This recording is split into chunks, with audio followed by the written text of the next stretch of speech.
Yeah, us too, man. He's always been cool people to Yeah, us. it's like family for me. Hey, man, I'm just glad to see him killing it. I'm just so happy that they finally brought him in, man.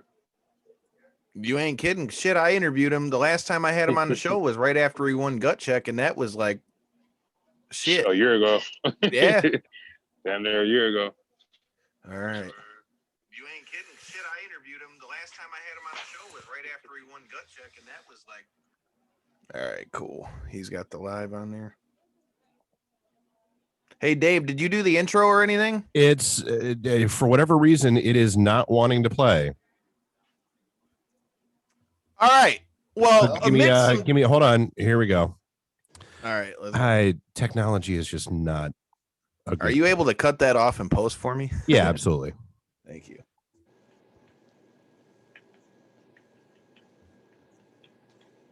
Yeah, because it's we're not actually recording the audio yet. All right, cool. All right, here we go. Nope, that's not it. That's definitely not us.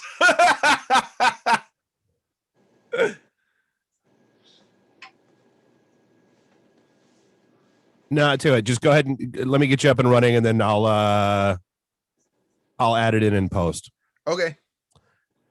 Let me know when it's live. Is it good? Yep, you're good. Go. Ooh, what up, though, everybody? This is Kyle. Sorry for the technical difficulties, but you are here, and this is Knockouts and 3 Counts. And if you've been paying attention to our social media, we've got quite the busy fucking week. But so does our guest tonight, Mr. Isaiah Bronner. How you doing, brother man? Good, man. Can't complain at all, man. Just trying to stay busy. How you holding up? Hey, man, I'm trying not to freeze out here, but luckily for the two of us, we're headed to Texas this Friday to go handle some business. So before we get to the business at hand, why don't you let everybody know where they can find you on all the social medias and all that good shit? Catch me on Instagram, Isaiah Bronner 313, Twitter, Isaiah Bronner, Facebook, Isaiah Bronner, YouTube, same old same. Also check out Detroit Army. Past guest of the we show. Like the Wu-Tang Clan. Yeah, we like the Wu-Tang Clan. There's too many to name, but Detroit Army, same tag on everything. Hey, I love it. Corey, how the fuck you doing this week, man? I'm doing good this week, honestly. Was watching my boys in the Pistons hopefully get this dub over the Nets, but we'll see. They seem to be choking as of late. So, everybody was just bragging about all the good moves they made with the Pistons. Well, so we can get started, throw out your social media, let everybody know where the fuck they can find you and all that good shit. As always, only thing I use, Twitter. A fight fan from the 313. Let's get to it. All right. Well, as we mentioned, man, it's been a little minute since we've had you on. Me and Corey got to link up with you for a little bit at XICW, but I mean, dude, you've been making quite the rounds for it being pandemic and being, scarcer opportunity. That sure hasn't seemed to get in your way at all. So tell me a little bit about that, dude. You've been quite busy. So tell me a little bit about 2020 for the 7 Mile Destroyer. Started off kind of crappy because of course the pandemic, but being on quarantine, I was able to heal a lot of injuries. Like a lot of people don't know, like I was wrestling like half of 2019 with a torn bicep. I had a torn rotator cuff. Like if you look at like the early matches in 2019, you'll see like my right arm like with a bunch of what is it, kinetic tape? Yeah, yeah. I had like a lot of that, like the whole roll on my arm each match or whatever. So I was able to heal up, and just sitting there thinking like, no, honestly, I got frustrated just being in Michigan since like 2019. I didn't like the direction I was headed. I didn't like the direction the state was headed. So I had to make some moves, man. Just mixtape Wayne this shit and get out here. Hey, I totally respect that because we're in the exact same boat, man. I mean, for us, it was kind of getting that call for StarCast and them being like, hey, dude, do you guys want to come out here? And it's like, well, don't know if I'm necessarily ready for that, but we ain't going to find out if I'm ready if I don't go do the shit. So we've been in the same boat. So tell me a little bit about that. So you mentioned how, you're starting to make your journey outside of Michigan. You've been locking it up for places like Paradigm Pro Wrestling. We saw you on Ohio Valley Wrestling. We've seen, and now we're going to see you this Friday in quite a big show that's going to be live on Fight TV on pay-per-view. Corey, you're going to be watching on pay-per-view, I take it. Oh, We're going to be doing our thing down there in Texas. He's going to be taking on MLW star Gino Medina. So tell me about that. When you started to make your way outside of Michigan, you know, obviously you've said what prompted it, but was there any hesitancy for you, or did you have a lot of offers already coming your way for you to expand out to other states? There was no hesitance. Like I was ready. I was beyond, like I said, I was beyond frustrated going into 2020 last year, and with the pandemic happening, it allowed me time to access the field, not just Michigan but everywhere. I was supposed to start at Ohio Valley right when the pandemic started last year, so going there, learning a lot more going there, and it changed my point of view on the lot. So after after Paradigm, man, I've been getting a lot of offers coming from various states, and with this one Friday, like I'm really looking forward to show everybody, you know, I deserve to be in these type of situations. Like I've bust my ass for this. See, and I totally respect that, man, because they're giving you quite the test off the grip here. You're going to be facing MLW star Gino Medina, fresh off of his run with the Dynasty with MJF and Richard Holiday and all those guys. So what does it mean to you for them to not only be bringing you out to a big show like this, but for you to be facing such a high caliber opponent? Because that means that they think a lot of you as well. Yeah, it means they expect a lot. They got confidence in me, and I got confidence in myself. Like that's anybody that's been like following me for like the last 6 months, seen like a change in my, I would say change in my attitude, a change in my demeanor. Like I was asking a lot. A lot of the time I was asking for opportunities and stuff. Now I'm just gonna take it. It's not that the opportunity presented itself. I have to, you know, show that I deserve to be here. I deserve the spot. I should have been here a long time ago, but I got it now. So one question I got for you is, you kind of mentioned when you made your first initial move down to Ohio, it kind of opened your eyes a little bit. Can you just elaborate a little more on what do you mean by opening your eyes? Was it just the fact that you did get out, maybe travel a little bit more and see that, hey, the grass is greener when I get the hell out of Michigan? Or is it, you know, elaborate? Yeah, I got complacent being here, doing the same shows, working with the same people.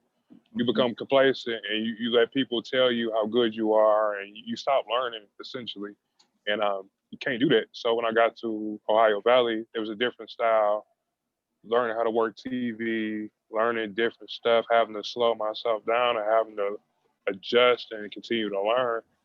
So it opened up my eyes, like, okay, well, shit, I need to keep at this or whatever, and I have to look at it from a different perspective than how I've been looking at it. Like I feel like I got lazy here. I was like, oh, I can go here and I can do this and I'll get over and stuff like that. And to get to the next level, I can't have that mentality. Like I have to treat every show like I have to earn my spot. Yeah, and that's one thing you got to do in life. I mean, I've experienced it myself, staying at jobs for too long, or, you know, not being able to save up to get the car, whatever the case be. I mean, you got to just, you know, once you get out there and actually do it and figure it out, it ain't that damn hard. And you're a clear example of it. You're out there doing it, good work. I appreciate it, man. Just want to stay at it, keep grinding, man, and just keep climbing. Like there's more coming. Like everybody's gonna see. Like there's more coming. Like I'm just not gonna speak on it right now, but I got a lot coming before the year's over. Well, we're talking about things that you got coming, you know, something that I think that we could be seeing in the near future. And for you, that is, from what I've been seeing from your social media, you guys could be making a run at the OVW tag team titles. You know I heard that you brought up Ohio Valley Wrestling. Tell me a little bit about that. I mean, as you mentioned in the beginning of the show, you know, you are a member of the Death Threat Army, but you're rocking with a different partner right now. So first of all, what is that like for you? And second of all, what are your thoughts on taking a crack at them OVW tag straps? It's different because I've grown accustomed to tagging with DTA, specifically Jack and Adam Wick. Like out of the whole group, like I've got the most chemistry and tag matches with those two. But it's been a learning experience, just learning a different style and trying to mesh together with somebody that I haven't worked with or been in a ring with. So it's been cool. It's been a good learning experience. Yeah, we just had a title match Saturday. We came up a little short, but I guess it takes win. So hopefully down the line, we get another crack at it. But it was a hell of an experience. Just came up a little short Saturday. All right. So another question I got for you, if anybody was paying attention to the promo for this post, and if you guys are watching this live, make sure you hit that like button, love button, whatever one of them buttons you want to hit, and let us know any questions you got from Mr. Broner. But a question I got is, tell me about this new finishing move you got. Now you got a name for it. The Motor City Destroyer. I threw you in a couple names in there too. So tell me, what was the inspiration for this move? And fuck, the thing is gnarly, dude. Gino Medina, if you're watching this shit, bro, stay out the way, homie. Just like I say, just trying to improve and just trying to do things nobody's doing before. Like I was happening to see it was a PWG show from 2003, and I can't even remember who did it. And I saw it, I was like, oh shit, I haven't seen nobody do it before. So like Saturday was the first time I did it in a match. I've been training, started training at AIW in Cleveland. So, I tried it down there. I got a good response. So tried it. I went for it Saturday, and it got way more attention than I thought it was going to get. So. Well, go ahead, Corey. I was going to say, on a big move like that, that's something that you do plan on adding as like your, final big hurrah, essentially. How long do you practice? How long do you practice that move? Like, how long does that, before it even becomes something that you seriously think about incorporating in that way, I guess you could say? Honestly, I only did it once. Ooh. Like I saw it once, and I got down to training, and I was like, well, can I try this on you? And yeah, like my girl trains down there, so I was like, all right, let me try it on you. She took it, and the trainer said it looked good, and that was it. I usually, if I see something once, or if I can do it, usually I don't practice it depending on what it is, but did it once, felt good, so. Well, I know you're a big boy, so is it ever hard to get people? You say your girl's in there with you, so I imagine that makes it quite a bit easier. But is it ever hard to find people to just, hey, can I try this on you? Nah, like usually bigger people, like I'm pretty sure y'all guys see like F5 people way bigger than me. They usually, at somewhat, they be like, oh, I don't know if you can get me up, and then I get them up or whatever. And it's not. I usually don't have any issues with that so far, but. Because I mean, that's what you always hear is the mark of a good finish, man, is being able to do it on everybody. Like that's the number one thing you hear. Because that's the problem. If you make a finisher that you can't hit on everybody, well, then it can't be a finish no more because you can't, you can't use it on everybody. That's another good thing I wanted to ask you a little bit about. I know that with all of these new opportunities, you've been ramping up a lot of things. Like I know I've been seeing on your social media, you've really been kicking shit into gear. Corey, we're going to the gym tomorrow, right? Let's get it. Let's see if your ass shows up. This root canal's feeling better. We'll see. Hey, let's see if he shows up. You already know I'm with the shits. But who else is with the shits and been doing his thing in the gym is Mr. Broner. So tell me about how important, your daily workout is for you. And like, what does that consist of? Are you more of like a bodybuilding type workout guy? Are you a guy who, likes to do more athletic stuff for the explosiveness, a mixture of the both? And are you somebody that always likes to be on your own when you're working out? It's more of a bodybuilder. Yeah, it's more of a bodybuilder workout.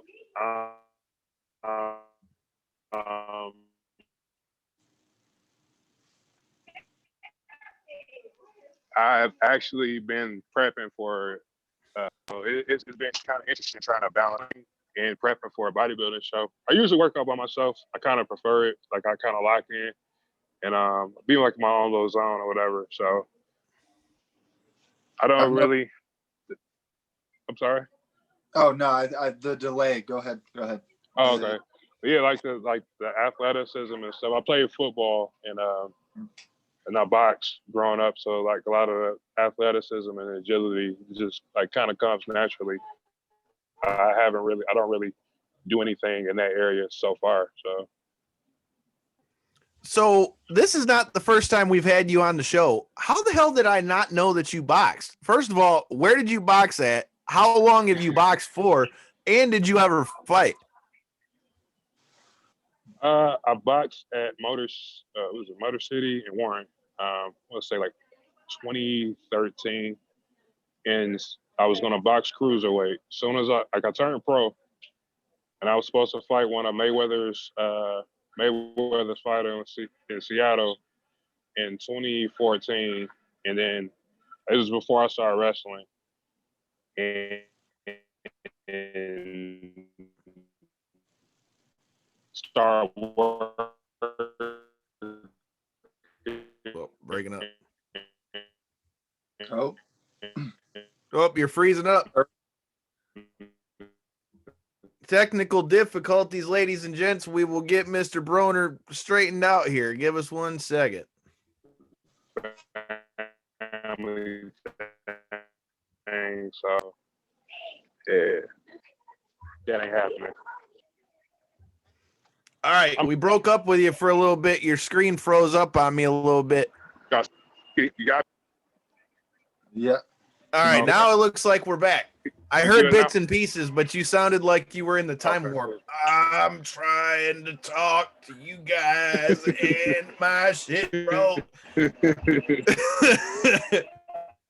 So what were you saying with that? So you were telling us that you were supposed to fight one of Mayweather's guys.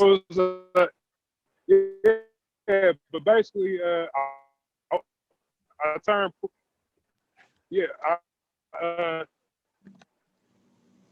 breaking up again. Weight, and then I started working around 195. Shit. Oh, we might be good. Try. There we go. All right. Yeah, supposed to box cruiserweight and start working and haven't been able to get back into it. I start wrestling ever since then. So what was it that made you make the decision between wrestling and fighting? Because, I mean, dude, if you're at the level to be where you're taking on one of Floyd's boys, I mean, clearly they're not bringing you in as a bum to fight. So what made what made the decision for you to choose between, pro fighting and pro wrestling? Like I say, I played football too. And like Billy Gunn got a hold of one of my workout videos. And he inboxed me and told me, hey, maybe you should try wrestling. And that's when he was a coach at the Performance Center. And he was gonna give me a tryout. Then he wound up getting fired. But after that, he like really suggested like I start training wrestling. So he slid my information to Gerald Briscoe, and went to House of Truth, did the training there, and literally after my first match, I got an email telling me I had a tryout at the Performance Center.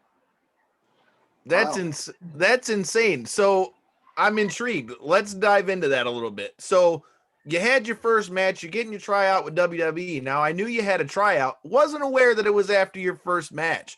So for you, having somebody like Billy Gunn reach out to you, I mean, what is that like for you? Is it one of those things like, oh shit, is it really Billy Gunn hitting me up or what? Because I've gotten to meet Billy a few times, and Billy is one of the nicest people you'll ever meet. But that's got to be pretty surreal to having somebody being cool to you and somebody hitting you up and saying, hey, you need to do your thing over here because I want to get you a tryout. That's two different kinds of message. Yeah. Give me one. Hold on. Yeah, like it was crazy, man. Like I grew up wanting to wrestle, and he was actually like one of my favorite wrestlers, as a teenager. So for him to message me and shit, I'm like, oh shit. Well, all right. I honestly, I didn't think I didn't think it was gonna go anywhere. Especially when he got let go. I didn't think it was gonna go amount to anything. But it was a hell of an experience. Like we went down there. I wouldn't say overwhelming, kinda, but yeah. He was down there. No, Shawn Michaels, Scotty Tuhati, Matt Bloom, Albert, Norman Smiley, William Regal. Like, it was a hell of an experience, man, and it's I use it to motivate. I still use it to motivate me or whatever because I know where I want to go. Well, that kind of leads into one of the questions I had off of that is, was it almost too early for you? I mean, I know it was a huge learning experience, and like you said, you get to see where you want to go to. But do you wish you were maybe a little more experienced other than just one match when you got the chance to actually go in front of the big dogs, or are you glad that you got your foot in the door either way? I'm kind of glad that it did happen because I get to see how much I need to work on and improve on to actually get there. I walked in there like, oh, I'm an athlete, play football. This ain't gonna be nothing. And I got there and I was like, all right, well, I need to get on my shit and get better in different areas before I can even. I was like, even doing a promo, like they had everybody do like a minute promo. I didn't know what the fuck to say. Like, I'm like, all right, well, but it's just like one of the areas that I needed to improve on. So I needed the experience. So I know what I need to do now. Well, it's a good thing you didn't bust out into doing the worm like Otis did. I mean, it worked out for him, but I mean, a big fat guy doing the worm and a big fucking jacked up dude like you doing the worm, I feel like it would have like two different effects. All right. Well, let's talk a little bit. Go ahead. No, I said I wasn't doing that shit. So. All right. Well, let's talk a little bit about, since we're talking about shit that we wouldn't do. You know, there was some news that came out the other day that I'd love to hear your thoughts on. So it was reported in the news and on the old Twitter machine that Bow Wow wants to try to wrestle. What in the hell do you think about Bow Wow trying to wrestle? And here's the other question. Who the fuck wants to see that now? Like maybe after like Mike or something, but what has he done lately? I want to know what you think. I'll answer the second question first. Nobody wants to see it. I'm just gonna be honest with you. Like, I mean, everybody, like, attention is a hell of a drug. So how was it Bad Bunny and Snoop Dogg? You see them like getting attention from it. So he's like, why not me? But nobody cares about Bow Wow. So I think he thought he'd get over like Bad Bunny is what I think. I think he saw Bad Bunny come on there and jump off the top rope and then bring him back the next night. And he's like, oh shit, let me make a run real quick. It's like, man, at this point, I don't know. Corey, what do you think about Bow Wow trying to wrestle? I think you guys hit it on the head. I mean, it's attention seeking at its finest. I mean, like you said, he's seen what they did with their performance and stuff and was hoping to maybe get his own shine. Now, that being said, I seen his name on my Twitter for the first time in ever. So it worked. It worked to some degree, you know, so. Well, I think that goes back. So for me, here's my thing, right? Like, I think that outside eyes, whether it's like what we saw with the Mike Tyson Roy Jones fight, or what they're talking with this Ben Askren versus Jake Paul thing, or you know, like Floyd Mayweather, we mentioned him coming to WWE, or anything like that. I think stuff like that is a good thing in a way because it brings eyes to wrestling. But in order for stuff like that to work, it's got to be somebody that people give a shit about. Yep. I feel like in order for it to have any type of levity, any type of, impact, it's got to be people that people give a shit about. Like Bow Wow hasn't been on TV in how long? I feel like if you brought him on TV right now, you want to know what I think would happen? Those same people that were shitting on him on Twitter are going to be even more vocal because you put him on TV. So it's gonna get way, like it's not gonna end well for him, and it's an attention thing, man. Like when I saw his name, like to be honest, when I saw his name, like I don't say trending, I was like either he got arrested or is he dead? Like I didn't know what the fuck was going on. facts though. So I'm like, man. All right, so here's another one for you. So I'm gonna bring back a segment that we haven't brought up in quite a while. I'm gonna bring back the fan etiquette segment. We haven't talked about that in quite a while, but I've been paying attention to what you've been doing at these other promotions and things. You've made some upgrades to the war gear and things like that.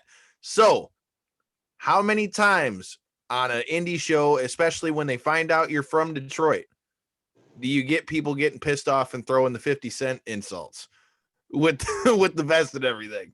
Surprisingly, hasn't happened. Really? I was sure you was going to tell me you had some kind of story for that shit, because I don't know why I thought about it. So I shared one of the pictures earlier, and like you always get dumbass comments from people that aren't like, aren't wrestling fans. They'll be like, they'll see something I post and they'll be like, who the fuck is this guy? Or, like, what the fuck is this guy trying to do? Because they don't know shit about wrestling. So it was just a thought, because I've been seeing you've been adding, more to the repertoire, not only with your work. I've seen that you've been adding some stuff to the vest and stuff like that. Just thought it would be a random one in there for you. No, that's where honestly, that's where I got the idea from. I didn't want to come out in a t-shirt. I didn't want to come out in a jacket, and I was riding to the gym one day, and 50 Cent was on. And I was like, I should wear a bulletproof vest. This motherfucker looked hard in his bulletproof vest. Yeah, fuck, why not? Hey, I've been collecting them, so. At least I'm not an asshole for saying it, because now that I know that you did get it from Get Rich or Die Trying, I don't feel so bad about asking the question. That's where I got it from. I don't doubt it. All right, so let's get in a little bit to Pele Pro. Have you ever gotten to wrestle in Texas before, or is this your first trip out to the Lone Star State? This is actually my second trip. I was there last week for a seminar. I'm cool with Hammerstone. Yeah. From MLW. So he had a seminar, so I went down there, did the seminar, got some good feedback from him, Shane Taylor. Shane Taylor's the homie, bro. Yeah, O'Shea. Yeah, so it was a good learning experience. They had the VIP wrestling out there in Dallas. Yep. So I was out there. But actually wrestling, this is my first show, so I'm really looking forward to it. So it was my first trip to Texas for the first show that Pele Pro Wrestling had. Devin and I were in the building, and Devin will be back for all of you guys that are watching. He will be with us in the vlog. So who the fuck knows what we're going to get into in Texas? Because last time we tried to learn how to do axe throwing. Maybe this time we'll see if we can fucking golf. Who the fuck knows? Make sure you hit the subscribe button and make sure you check it out. Yeah, man, it was our first trip out to Texas for the first show. They were running in a brewery of all places, with the big tanks in the back. It was kind of a really cool, like, different look, right? Because if you look at it from like where you walk into the venue, you've got the big, beer tankers, like as soon as you walk in, and they've only upped the ante for this show. Tell me a little bit about, you've mentioned that you're cool with Hammerstone. Well, you're going to be taking on another one of MLW's finest in Gino Medina. For those who have been watching MLW, you know that he used to be part of Dynasty with MJF and Richard Holiday, who's been doing his thing with the Caribbean Championship for IWA with Sabio Vega. So tell me a little bit about getting to face a guy like a Gino Medina, and what are your thoughts on that matchup? I'm really looking forward. Like I said, I'm looking forward to it, man. He a hell of a talent. It's a contrast in styles. He's like super talented. So when they told me I had the match against him, like I started studying. I'm really looking forward to it. This is huge for me. So I'm just gonna go out there and do what I do.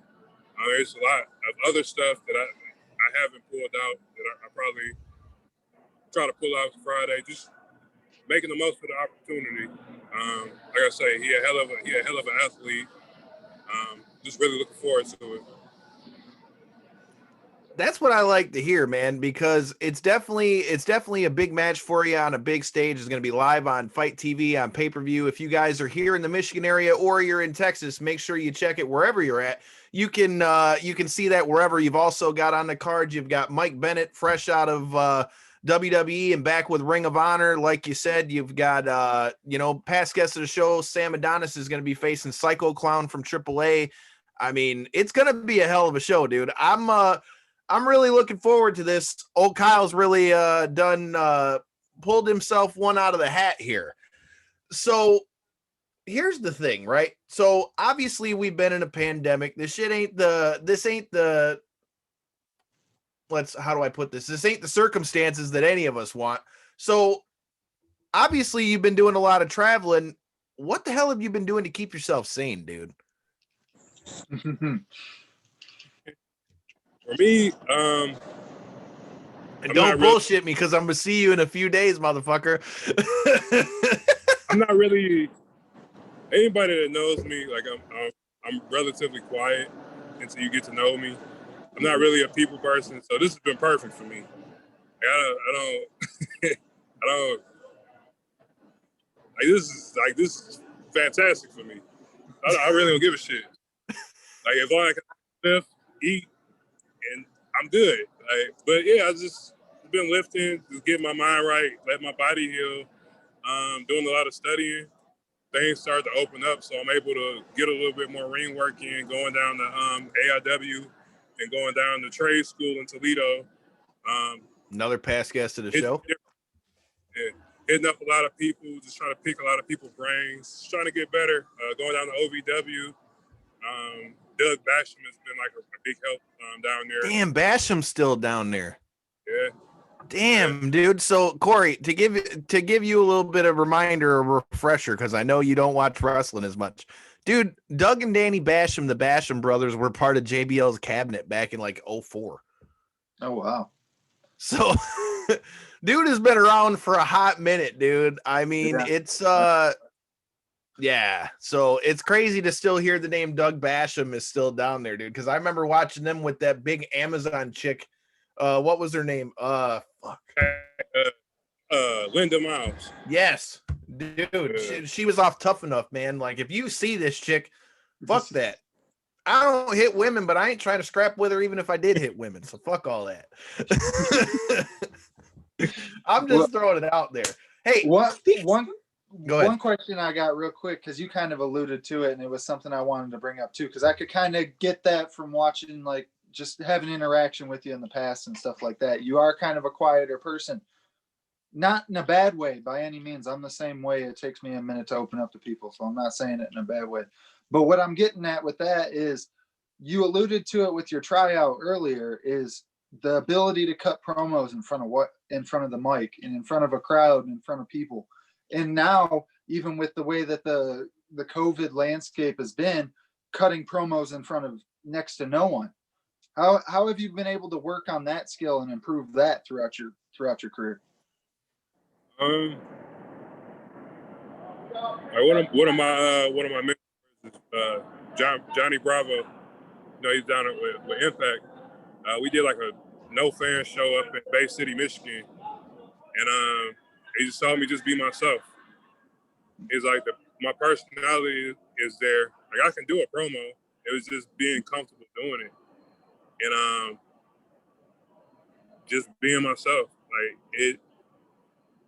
this pandemic has allowed me to work on things that it probably would have took me a little bit longer to get comfortable doing it. But just being myself, man. Like it's not that difficult now. Like now I do them without any hesitancy. Like I love doing promos now. But at the Performance Center, I didn't know what the fuck to talk about. Like it's like just do a promo for a minute. Just go up there and talk. And you got everybody looking at you. And one quick question on that: Were you towards the front of the line of promos, or were you towards the end of the line of promos? Did you have to listen to a bunch of people cut promos and then sit there and dwell on what you were going to say for 20 minutes? It was like right in the middle, and it was like some really good passionate promos, and then it was like some weird, like was one guy, like I can't even remember, he was a worker, and he was like, I hate babies. I'm like, well, you're not gonna get hired. Like, it's a company, dog. Like, what do you? Yeah, it was like I was like right in the middle, and I literally had one match, so I just winged it, man. Hey, I don't even remember what the fuck I said, man, but I just winged it. Did you get psyched out at all, or were you kind of content under the pressure? Do you remember? No, it was cool. I didn't. I was trying to gauge like what to speak on within a minute. What everybody else is gonna. I didn't want to say the same thing somebody else said. Yeah. So when I got up there, I was like, whatever. Yeah, that's part of the reason why I was asking if you were towards the end of the line, because it seems like that would be rough. You know, maybe you do plan out, this is my perfect speech, this is my home run right here, and then 3 people ahead of you, somebody says it, and then you're like, well, shit, damn. But that's one thing I have noticed, honestly, because I've stepped in on doing this podcast, because I wasn't even a host prior to the pandemic, and that's one thing I've noticed myself is just be yourself. As long as you can interact well with the people and have a good conversation and stuff like that, it's not necessarily about going above and beyond and trying to make everybody happy. It's about showing people that you're real, you know, and that's what people relate to. Oh yeah. It's just like if you could have saw it, man, it was like this. Like every 4th person, it seemed like they would say the same thing, or they would take something somebody else say. Even like seeing people do promos now, or whatever, like it's kind of the same thing, whatever. So I just like, depending on what the situation is, I'll just go from there, and I'll just speak how I actually feel about whatever opponent it is or whatever I got coming up. Well, this is one thing me and Kyle actually kind of brought up the other day. Of course, wrestling's sports entertainment, maybe even more so entertainment than sport sometimes. Now, what do you think is the, like, is it 70-30? Is it 50-50? Is your performance more valuable than your mic time? What do you think's the show out, the standout thing? I think it should be like 50-50. Like, you should be able to have a good match. You should be able to go out there and work, but you should also be able to connect with everybody and have some type of personality or some type of promo skills where you can go out there and communicate with people, because half of it is nonverbal communication inside the ring, like facial expression, how you respond in there. And the other half is verbal communication. Some people can go out there and have 5-star matches. They can't talk in front of people. And that's like a disconnect. Like most of the people we may have grew up watching that caught our eye is able to go out there and talk to us. Like, I ain't gonna say no names, but there's a big star from like the 80s. I didn't think that much of him as a wrestler. There's a couple actually. I didn't think that much of him as a wrestler, but they were able to draw you in talking. I think I already know where you're going. Yeah. Yeah. I'm trying to get a job somewhere soon, so I ain't saying no names. But y'all get where I'm going. They're like you said. It's okay, brother. Did I say that? Wait a minute. Did I say that? But that brings up a good point that I wanted to touch on. You know, obviously, as you said, you know, you've been out to Texas before, but obviously it's a newer scene for you. So as you step out there to go face somebody like a Gino Medina, I guess my biggest question for you, I mean, I know the answer to this because I've known you for a while, but for those that are maybe new to Isaiah Broner, or those who are going to be introduced to him, you know, this Friday on Fight TV on pay-per-view, what is the thing that makes you different from all these other guys that they keep bringing in? What's the difference is making you get picked up by all these different people? And lastly, what is it that makes you different, that makes you so dangerous to your opponent come this Friday? I look to make myself different than with anything else on the card. A lot of these shows, you're going to see the same thing from match 1 to match 8. I go out my way to be the complete opposite. I'm a bigger guy, but I'm a lot faster and more agile than smaller people. I just mesh well with I believe I can mesh well with anybody, depending on whoever it is, whether it's a Gino Medina or it's a Jackson Stone. Like, I can go anywhere between any type of style. I'm a hybrid. So I just bring my own little dynamic to everything. I work differently. I just try to adjust to whatever the environment or whatever the situation is. Well, what does Gino Medina got in store? Because last time I saw you work and everything I've been seeing you do over this pandemic, you don't get paid by the hour, bro. So to all these new fans that are going to be tuning in to see you do your work, what can we expect come this Friday? I'm trying to end it short. Like, that's not in there trying to be in there in 60 minutes or whatever, but like I say, he's a hell of a talent. Obviously, he has a name for a reason. He has a contract for a reason. It's not going to be no walk in the park. But I'm ready to go in there and prove that I deserve that spot. I deserve to be in there with somebody like him.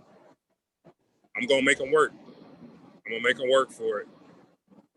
Hey, man, I can't wait to see it because I, for one, knew you were coming down to Texas when we were there for the last show. And when I saw that you were coming down there, I'm like, oh, shit. Now you're starting to bring some people that I know from down here. So obviously they started picking my brain. What are these Detroit cats all about? And so, like I said, man, it's cool to see guys like you, starting to make making your way down out and to these other spots, man. I think Texas has got another thing coming when we get down to Texas come Friday, which is why you guys need to make sure, if you haven't already done so, hit that like button, hit that subscribe button. You don't want to miss any of this stuff. Well, before I let you get out of here, did you get to watch the Conor McGregor fight? No. I started to, but it went how I thought it was going to go. Ever since that Mayweather fight, man, he ain't got it in him no more. Like, I think he made the money he wanted to make. I think he's just trying to add to it. I don't think it's hard in it no more. I can respect that. On the flip side of that, I've heard a lot of people say, especially with a lot of Conor's antics, that Conor does pro wrestling better than pro wrestling does pro wrestling. So, what are your thoughts on Mr. McGregor's antics, A, and B? Why do you think that a guy like him is resonating so much more with people than the guys who that's what they're supposed to be going out there to do, is pull you in on the TV, and this guy's over here trying to build a fight? Why is it that MMA guys are getting over so much more than wrestling in the wrestling realm? Like for example, for Conor, he understands the business side of it, and he knows the more eyes, the more buys you get, the more money he makes. It's more of the individuality of the sport is way more evident in MMA than it is wrestling. The wrestling, bigger promotions, even the smaller ones on the indies or whatever, it's so much of a team effort that you can draw with one person, in my opinion, but at the same time or whatever, so much has been exposed in wrestling to where people is like, well, I could watch that or whatever, or I could really go watch MMA and see somebody get killed or whatever. And actually, it's like, I don't know, it's like a thin line between it. I personally, if he came to WWE, for example, I think they do tremendous numbers because he's a hell of a salesman. It just depends on who you got selling the product and who you got talking for you and representing and promoting the product. See, I completely agree with that. And the reason I asked that question is because I think that all this is proved is that there's levels to that. So, like we talked about Bow Wow earlier, right? You bring Bow Wow and put him in a ring right now with whoever you want. Name whatever name you want. Nobody gives a shit what he's going to do in the ring. Now, Conor McGregor has that aura of legitimacy. Even if Conor McGregor was to go out there and let's say, okay, so they're rumoring a fight between him and Nate Diaz, and they're rumoring, he's saying that he wants to fight Poirier again. Even if Conor was to go out and fight either one of them guys and get his ass whooped, I bet money that wrestling fans would still chomp at the bit to see that motherfucker on pay-per-view. So what I'm getting at is like you're seeing the levels to somebody's popularity, whether somebody's a legitimate star or somebody's just a flash in the pan, because a Conor McGregor is living proof to me of what's missing in wrestling. You don't have enough big, like marquee, stars. Before we let you get out of here, man, you've been doing some stuff with Paradigm Pro Wrestling. I know you got to do your thing in doing their UWFI rules match, which is essentially as close to MMA and pro wrestling as you're going to get. Tell me a little bit about that. What are your thoughts on those kind of matches and your time in Paradigm? And do you prefer that to your normal style pro wrestling match? It's been fun, man. Like, I did those two shows. I'm going back. Like, they offered me a roster spot. I've earned my roster spot there, so I'll be back whenever we do shows. So I didn't know what to expect getting into it, but actually doing it, it's fun as hell. I like it, and actually going there and doing it, and then actually sitting back, watching every match, and saying, okay, I could do this, or okay, I could have did this better. Like, it's a hell of an experience, man. I think it's out for. I can go either way. Like, whether it's a traditional wrestling match or the UWFI rules, I'm good either way. I just wondered if that gave you any more like freedom to it than a regular wrestling match, because I feel like there's less constraint in the UWFI rules match than you got in a wrestling match. Yeah, I just know I gotta either choke somebody out or knock them the fuck out. So that's pretty much it.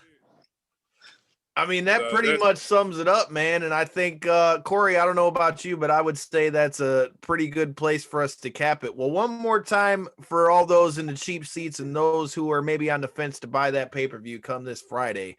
Let everybody know where they can find you this Friday for Pele Pro Wrestling. And to your opponent, any last words for Gino Medina?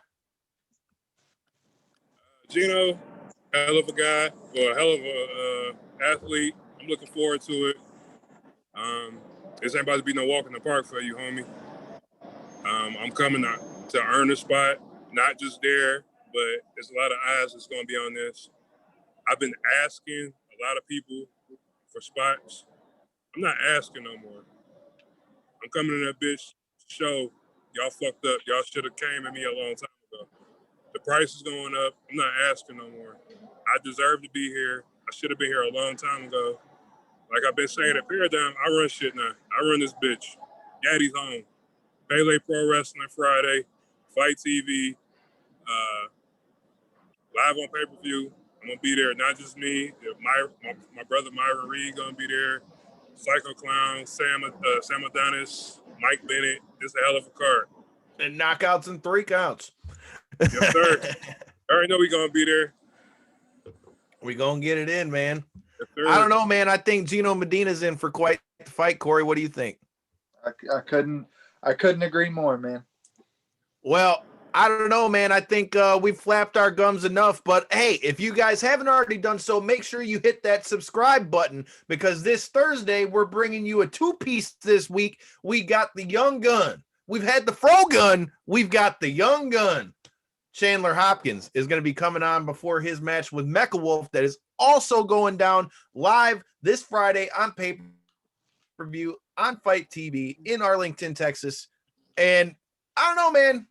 I think we've summed it up. So until next time, and in the in-between time, peace. Fuck your couch. See you guys Friday.